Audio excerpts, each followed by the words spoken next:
Madrid versus Barcelona. Which Spanish city is better to live in? Welcome to Spainguru. Madrid versus Barcelona. Spain's heavyweight showdown. Which city is truly better to live in? Expats are deeply divided, and the debate is more relevant than ever. Let's start with Madrid. It's often praised for its friendly vibe, lower crime rate, cleaner streets, and more affordable cost of living. People say it's easier to integrate, especially since you only need to speak Spanish, not Catalan. The capital also has a strong job market, solid public transportation, and even a tax advantage. There's no regional wealth tax in Madrid, unlike in Catalonia. Barcelona, on the other hand, offers the beach, a milder climate, and vibrant international scene, but it's also more expensive and increasingly perceived as overwhelmed by tourism. That brings us to one of the most controversial issues: anti-tourism protests in Barcelona. Starting in summer 2024, and even now in May 2025, locals make headlines by spraying tourists with water guns.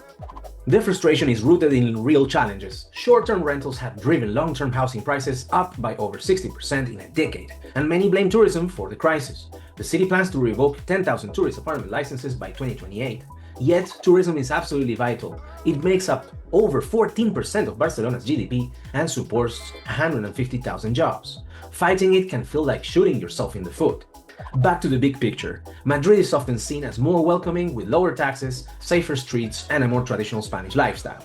For example, the regional wealth tax in Madrid kicks in at 3 million euros, whereas in Barcelona it kicks in at just 500k.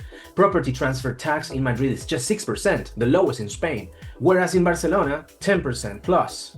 Barcelona offers better weather, beachside living, and a global vibe, but it comes with higher costs, a dual language environment, and growing tension over its booming tourist industry and certain crime levels. In general terms, the crime rate in Barcelona is significantly higher than in Madrid. In 2024, Barcelona recorded 10,430 criminal incidents per 100k inhabitants, nearly double the rate reported in Madrid, which stood at 6,856 per 100k inhabitants. The gap is especially notable in categories like robbery with violence, theft, and other property-related crimes, which are more prevalent in Barcelona, particularly in tourist-heavy areas.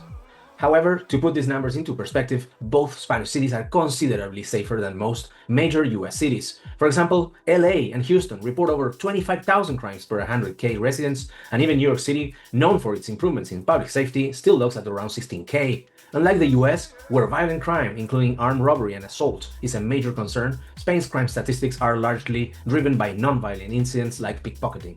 So while Barcelona has its challenges, especially with petty theft and the pressure of mass tourism, it remains far safer overall than many large cities in the US. Now, let's talk about something that often flies under the radar: economic growth.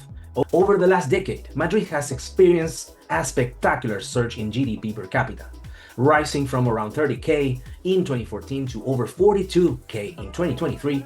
That's nearly 40% increase, making it the top region in Spain for economic output per resident. This boom reflects Madrid's strength as a financial hub, a magnet for talent and investment, and a center for government and services. Barcelona, in contrast, has seen much slower growth. GDP per capita in Catalonia rose from about 28,400 euros to 35,300 euros during the same period, just a 24% increase. Some analysts point to political instability, rising cost of living, and a heavy reliance on tourism as factors that have held the region back. While still in an economic powerhouse in sectors like tech and manufacturing, Barcelona's economic momentum has slowed, especially in comparison to Madrid's sharp rise. This economic divergence is becoming increasingly relevant for expats choosing where to settle. If you're thinking long-term, career prospects, investment stability, or overall economic health, Madrid's upward trajectory is hard to ignore. Don't take me wrong, I love Barcelona. It's a city I know well, where I lived for a while and I still have family living in it. In my opinion, it's a unique gem in Europe. Where else can you find a city of that size right on the Mediterranean, with stunning architecture, world-class culture, and a beach lifestyle, all rolled into one? There's always something going on, from music festivals to street art to food markets. Yes, it has its challenges, but none of that takes away from the fact that Barcelona is one of the most vibrant and fascinating cities in the world. I also spent 6 years living in Madrid from 2014 to 2020, and I can confidently say it's a fantastic city and witnessed directly its spectacular economic growth.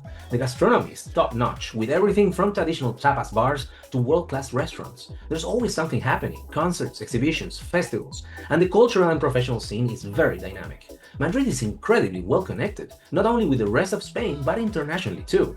And its state-of-the-art metro system makes getting around effortless. Plus, the city is surrounded by beautiful parks and natural escapes. It's a great hub to explore Spain.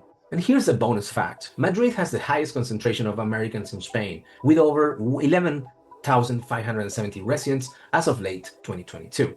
That's more than a quarter of all Americans in the country. That's more than proof that Madrid's appeal among expats is more than just numbers. So, what matters more to you, Sun and Sea or a more Castilian vibe? Cosmopolitan culture or more classic Castilian character? That's all for today. If you like this video, please smash the like button and subscribe to Spainguru's channel. Thank you for watching. Oh, and one more thing. Apparently YouTube says you're gonna love watching this video right here. I think you should watch it.